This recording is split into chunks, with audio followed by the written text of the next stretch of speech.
Vous connaissez probablement des personnes de votre entourage ou des personnes dont vous avez entendu parler qui ont eu des difficultés dans leur vie pour obtenir quelque chose qui leur tenait vraiment à cœur. Je vais prendre l'exemple par exemple d'une femme qui veut tomber enceinte, qui s'est mariée récemment et qui veut vraiment être enceinte et n'y arrive pas. À chaque occasion qu'elle a de pouvoir essayer avec son conjoint, ils se retrouvent, ils le font.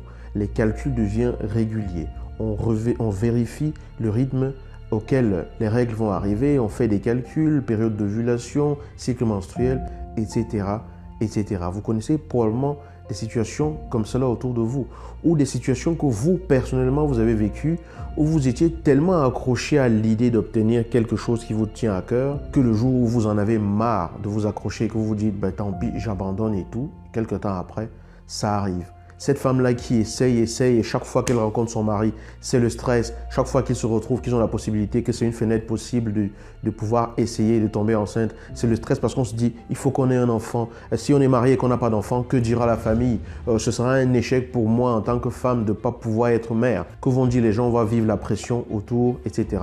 Et le jour où ils décident d'abandonner et se résignent en se disant, finalement, c'est peut-être pas fait pour nous, et acceptent la situation, quelques temps après, boum, une grossesse arrive.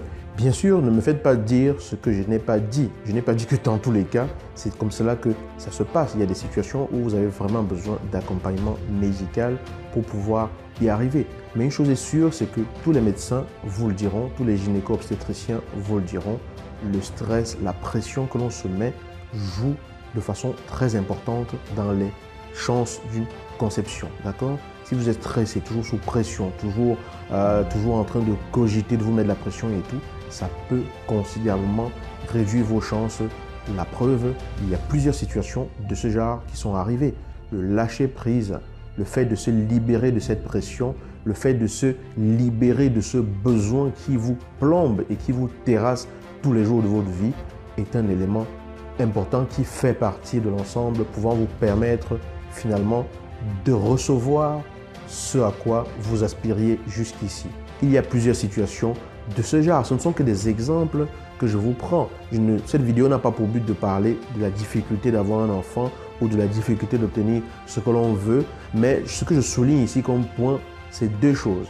C'est que vous vous rendez compte que lorsque vous vous arrêtez de vous accrocher à ce qui manque à votre vie et que vous le laissez partir, vous faites de la place pour pouvoir accueillir ce qui va y arriver. Ça veut dire que du moment où vous êtes ensemble en couple et que l'idée du mariage ou d'une union sur le long terme ne vous traverse par l'esprit, vous pensez à une chose, savourer le fait d'être ensemble.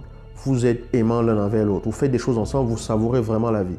Et une fois que ça devient sérieux, vous commencez à stresser sur le résultat que vous aimeriez, c'est-à-dire avoir un enfant. Mais si vous choisissez à un moment donné de dire, bon, on laisse tomber, à ce moment-là, quand vous vous retrouvez, c'est vraiment pour vous retrouver, vous recréez les conditions de départ inconsciemment sans vous en rendre compte et cela arrive parce que vous avez lâché prise. Combien de fois ça vous est arrivé de tenir tant à quelque chose qui n'arrivait pas et que ça finisse par arriver lorsque vous avez abandonné cette idée ou lorsque vous vous êtes résigné et que vous avez accepté l'idée de ne pas avoir ce que vous aspiriez tant à avoir? Apprenons à lâcher prise. Apprenons à ne pas vouloir avoir le contrôle sur ce qui arrive dans notre vie. Ça, c'est la deuxième clé. C'est d'apprendre à accepter la situation et surtout d'accepter que la situation peut ne pas nous satisfaire pour l'instant. L'acceptation, c'est vraiment une clé à développer qui vous permet de faire face aux différents aléas de la vie, tout simplement parce que vous avez confiance et surtout que vous êtes dans la gratitude pour le simple fait d'être en vie. Parce que tant que vous vivez, vous avez des choses à savourer. Tant que vous vivez, vous avez des personnes qui peuvent profiter de qui vous êtes et vous pouvez faire des heureux. Tant que vous vivez, vous pouvez encore grandir. Donc, libérons-nous de l'idée selon laquelle on fait les choses pour les autres et concentrons-nous à vivre pleinement nos vies en lâchant prise, en libérant nos mains, en libérant notre cœur de ce manque auquel on s'accroche. Parce que quand dans votre cœur, vous êtes vraiment en souffrance parce que vous êtes en manque, c'est un peu comme si vous vous accrochiez à quelque chose. Sauf que ce truc auquel vous vous accrochez, c'est le truc qui occupe justement l'espace que pourrait occuper ce dont vous avez besoin. Laissez aller. laissez aller. Dans chaque situation de tension, laissez aller. Ce qui crée de la résistance en vous, lorsque vous maintenez de la résistance, cela persiste. Ce sur quoi on résiste finit par persister. Il faut laisser aller et tout simplement vivre chaque instant pleinement. C'était 2 exemples tout simplement pour attirer l'attention sur ce fait-là. Je vous dis à bientôt dans une nouvelle vidéo et bienvenue le lâcher prise dans votre vie. Ciao.